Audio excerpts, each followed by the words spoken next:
Hi guys, this is Evolution, and today I have another Generation 6 Pokemon battle for you. This one you can probably see my team's very different to what I'm normally running, and I'll explain that through the explain each Pokemon as we go through the team, through the battle. So I'll explain the team as we go through the battle. Looking at his team, it's going to be a very annoying battle. It's obviously Ninjask for speed and stuff, and Wobbuffet for trapping, and then Zoroark for all the trickery, and Smeargle for the entry hazards, and he's probably trying to get his Cloyster or his Kangaskhan set up so he can just sweep my team, so I have to be very careful of that. So if I go for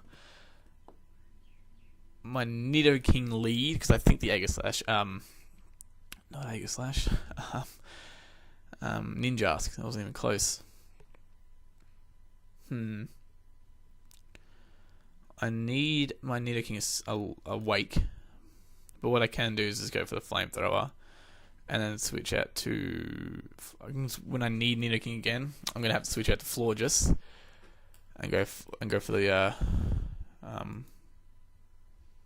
remember therapy to get my Pokemon awake, make Nidoking awake with your therapy. Yeah, sorry, I was speaking out loud while thinking about what he was doing. So now what's he gonna do? Maybe in Wobbuffet. It's a trap. That'd be very strange if he did. Because all I'm gonna do now is just rapid spin away his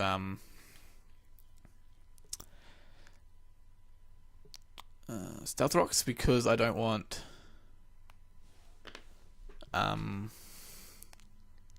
whatchamacallit, Talonflame getting hurt, and as he hit me with a Flamethrower, I realised that was actually his Zoroark. I probably should have noticed by the amount of Stealth Rock damage he took, but I wasn't really paying attention to that, so that was kind of really dumb by my part. So I really should have realised earlier, but it didn't make much difference, because I knew I had Sturdy, so I knew how to live it. So now sends in his Cloyster.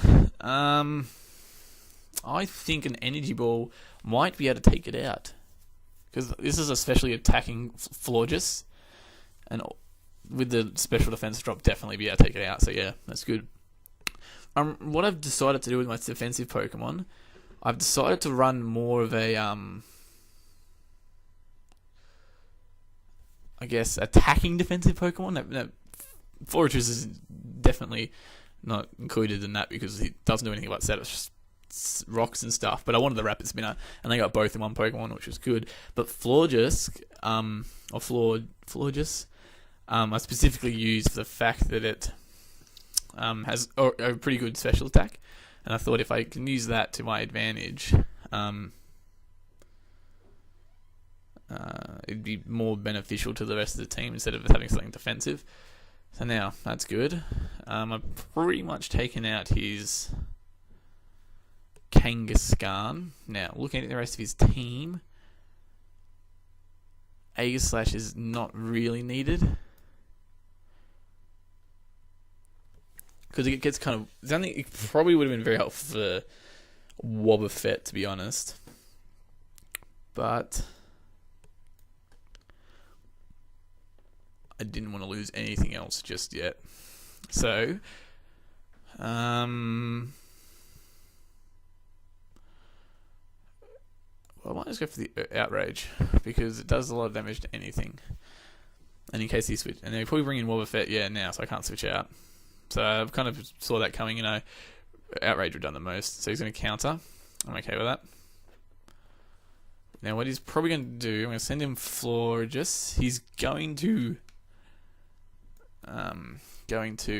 Encore, which is fine. The only problem is he's going to definitely switch now, but I have to go for another Aromatherapy. What he might do is just go for some speed boosts on his Ninjask. Jeez, that did a lot. But I'm going to switch straight to my Nidoking and just go for the Flamethrower. I'm going to keep Talonflame around, just for the priority later, because I can use that priority on his Zoroark when he switches. Okay, so he's probably going to switch this turn baton pass, but I didn't want to risk it. That was a very weird switch. Of course it was. I predicted a Zoroark. Yeah, so now he's just forfeit. Okay, so what I'll do is I'll get another battle for you guys. So that'll be the first of 2. So yeah, thanks for watching. I like the team at the moment, so just give me 1 second and I'll see if I can find you another battle. Hi guys, I'm back with a second battle. It's straight up the other one. I thought it was not include the waiting. It's just fun to battle. So yeah, this team is very interesting. It's a bit different to what I've seen. It's running Flamethrower, which is defensive, very hard to kill when you can set up Cotton Guards and stuff.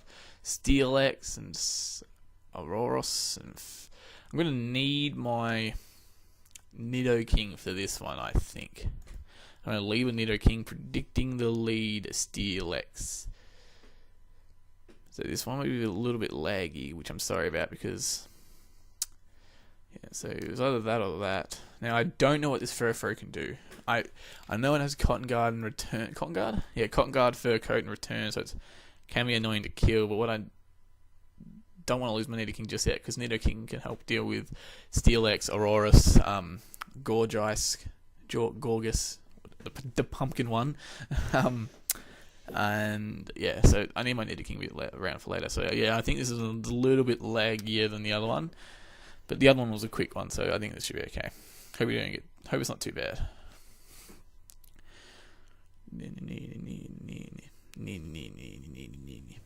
And oh, maybe it's not laggy. Maybe it's just he's so confused what to do. He's never seen such a fearsome Pokemon. In Nidoking, Nidoking is staring down his dog, and his dog's just too scared. That's probably what's happening, actually. Yeah, he does not understand what to do. He's never seen such a threat before him, and he's realizing now what Nidoking can do to the rest of his team, and he's scared. And I don't blame him. Like, there's nothing. If I was him, I'd be scared too. That's just the simple fact. But yeah. So yeah, I've been working on a team. I'm getting there.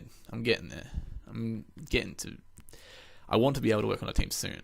I have to be the Elite Four first, which I'm currently about to do. When you see this video, I would have either beaten the Elite Four or currently beating the Elite Four. That makes sense? Beat the Elite Four. Yep.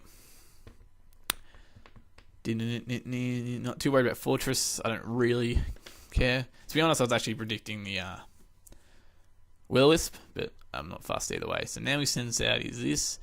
What I can do for this, can't really touch it, to be honest, because he resists both my things, but I just wanted to, I went for the Calm Mind to see what he was doing to do, because both my attacks would have been not very effective against him. But now, this may be very dumb or very smart, or we'll soon find out. See if a Furfro can one-hit KO a Florges. What I'll go for is Energy Ball. And it can't. Okay. See, I like Florges because of Pokemon. I like the idea behind it. I just don't think he's strong enough. Thought I would have lived that. So he's got massive.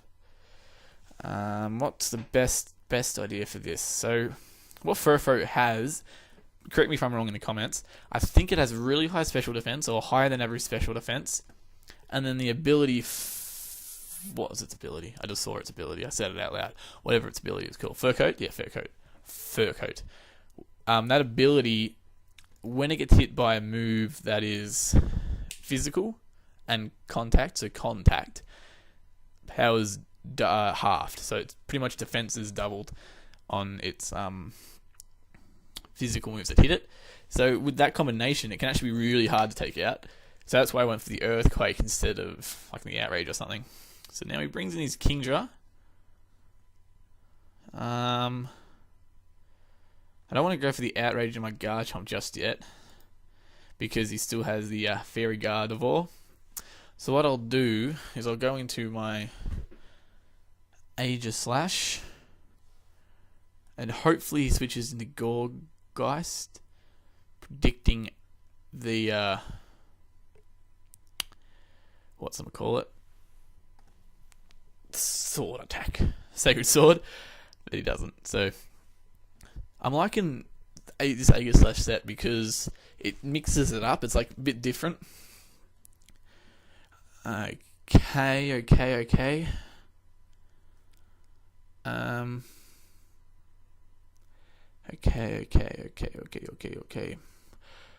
Hidden Fire or Sacred Sword? I think him powered him more. Yeah, because it's such a bulky defensive Pokemon. So yeah, I was pretty sure he'd do the Stealth Rocks. Just because I have my Talonflame, so I wasn't worried about the Earthquake or anything, so that's why I stayed in. And there was no point switching Talonflame just then because Flare Blitz would have done a heap to me with the recoil, and because Steelix is such a defensive Pokemon, it wouldn't have done as much as my Aegislash could have done. So as of now, Aegislash is doing some work.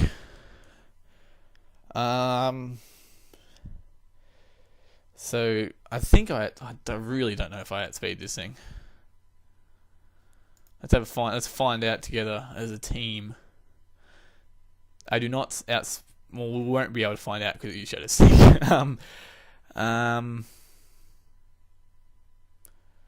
think. Okay, I'll use my Nidoking and go for that Flamethrower. The Flamethrower. Talonflame. Because I want my Nidoking to be able to take out the Gourgeist. Otherwise, it's going to be hard, annoying to take out the Gourgeist. So now he's still got Aurorus, Gourgeist in this. Okay, so what I'll go for is Earthquake. So now his Gardevoir's out of the way. Let's think. I'll just go for Earthquake. Yeah. I'm not sure why he brought that in before his Gourgeist, but now, yeah, I've definitely won now because I can just Flamethrower his Gourgeist. Actually, he might Seed Bomb. Okay, as long as he Seed Bomb, okay. Because as soon as he Leech Seeds, I'll switch. But before then, I'll just keep attacking with Earthquake. And finally, when he takes me out or uses Leech Seed, I'll switch Nidoking to go with the Flamethrower. I'm not sure if I said this in the battle just before, but I changed to Flamethrower because the Pokemon that I was hitting Fire Blast with was Ferrothorn, Scizor, Skarmory, and things like that. And there wasn't much difference between Flamethrower and Fire Blast damage-wise, but the accuracy, when I needed to hit a couple of times, it missed, and it really, against Ferrothorn especially, it's very annoying because then your opponent knows you carry the fire move, and he wants to avoid Ferrothorn being Nidoking at all costs. So I found that Flamethrower is a bit more reliable.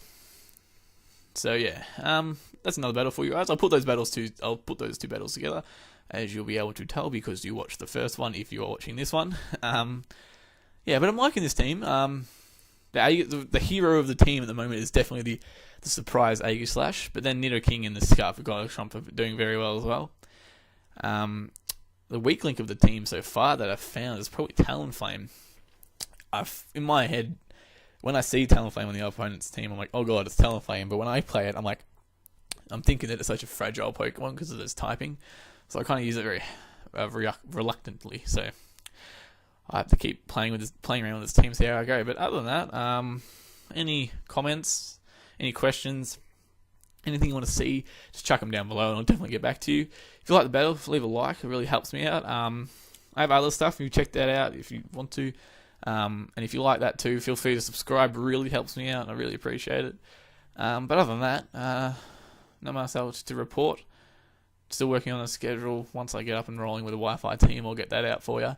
But other than that, so thanks for watching. Really appreciate it, and hopefully see you again next time.